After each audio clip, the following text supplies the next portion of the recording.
Hello दोस्तों, हम सभी के मन में कभी न कभी ये ख्याल जरूर उठता होगा, ये प्रश्न जरूर उठता होगा कि आखिर हम ही गरीब क्यों। हमारे मन में अक्सर ये सवाल उठता ही रहता है कि आखिर हम ही गरीब क्यों, भगवान हमें ही गरीब क्यों बनाया। तो आइए इसके पीछे का कारण जानने की कोशिश करते हैं कि क्या वास्तविक में हम गरीब हैं भी या नहीं। हेलो दोस्तों, मैं हूँ बबलू रॉक और आइए हमारे साथ हो करते हैं कुछ नया सीखने का प्रयास। तो इस प्रश्न के जवाब जानने के लिए हमें एक कहानी सुननी पड़ेगी। तो आइए हम कहानी स्टार्ट करते हैं। तो चलिए कहानी शुरू करते हैं। आजकल के दौर में अधिकतर लोग अपने जीवन से असंतुष्ट है। उन्हें लगता है कि मैं ही गरीब हूँ, मैं ही दूसरे से कमजोर क्यों हूँ। जब भी दूसरे से अपने का मुकाबला करते हैं तो अपने आप को कमजोर पाते हैं और इसका कारण वो भगवान को ठहराते हैं। तो आइए इस कहानी की मदद से जानने का कोशिश करते हैं कि क्या वास्तविक में हम गरीब हैं या कमजोर हैं। बहुत समय पहले की बात है, गौतम बुद्ध गांव में उपदेश देने गए हुए रहते हैं। वहीं पे सभी लोग आते हैं और अपने दुख परेशानी का साझा करते हैं गौतम बुद्ध के साथ और वहां से खुशी खुशी चले जाते हैं। और यह सारी घटना बाहर बैठा एक फकीर देख रहा होता है। उसे यकीन ही नहीं होता कि ऐसे कैसे हो सकता है। इधर से जाते वक्त लोगों का चेहरा उतरा हुआ रहता है, उधर से आते वक्त चेहरा खिल जाता है। ऐसे कैसे हो सकता है। यह जानने की इच्छुक से वह अंदर गए और अपनी बारी का इंतजार करने लगा कि वह भी अपनी दुख को साझा कर हल्का हो। काफी लंबी कतार गुजरने के बाद उसकी बारी आती है और वो अपने प्रश्न करता है। उसने भगवान गौतम बुद्ध को प्रणाम किया और बोला, भगवान मैं ही गरीब क्यों। इस पर गौतम बुद्ध मुस्कुराए और बोले, तुमने कभी किसी को कुछ दिया ही नहीं, इसलिए तुम गरीब हो। इस पर वह आश्चर्य से भगवान गौतम बुद्ध का मुंह ताकने लगा और बोला,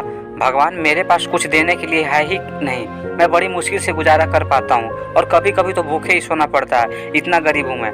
भगवान गौतम बुद्ध शांत भाव से बोले, तुम्हारे पास एक चेहरा है, किसी को भी मुस्कुराहट दे सकते हो। तुम्हारे पास मुंह है, किसी को भी प्रशंसा भरे कुछ शब्द दे सकते हो। जो तुम्हारे पास हाथ है, उससे किसी की भी मदद कर सकते हो। यह बात सुनकर गरीब का चेहरा दमक उठा। उसे अपने प्रश्न का उत्तर मिल चुका था। अब उसके मन से गरीबी का भाव दूर हो गया और यही आदत को हम अपने जीवन में उतार कर हम अपने जीवन को खुशियों से भर सकते हैं। मंदिर में भी लोग जाते हैं तो कुछ न कुछ मांगते ही रहते हैं और जीवन भर घुट घुट कर रो रो कर समय बिता देते हैं। वे ईश्वर की कृपा को कभी समझ ही नहीं पाते, जीवन के महत्व को कभी जाना ही नहीं। गरीबी का भाव मन में होता है। मन से यह भ्रम निकाल दो कि तुम गरीब हो और लोगों को देना स्टार्ट कर दो, गरीबी अपने आप दूर हो जाएगी। यह कहानी की सीख, हर रोज अपनी एक कमी को दूर करते चलो, चाहे वो आपका गुस्सा हो या फिर आपका नकारात्मक सोच ही क्यों ना हो। और दूसरे नंबर की सीख है कि जब भी हम कुछ सोचे तो अच्छा सोचे, उस गरीब की तरह ना सोचे। और तीसरा चीज यह सीख सकते हैं कि अगर कुछ करना चाहते हो या सोचा है तो वह तब तक उसके पीछे लगे रहो जब तक वह हासिल नहीं हो जाता, जब तक वह काम पूरा नहीं हो जाता। मित्रों, मनुष्य जीवन एक अनमोल अवसर है और विधाता की असीम कृपा का तोहफा है। हमारा सर्वप्रथम यही कर्तव्य बनता है कि हम परम परमेश्वर की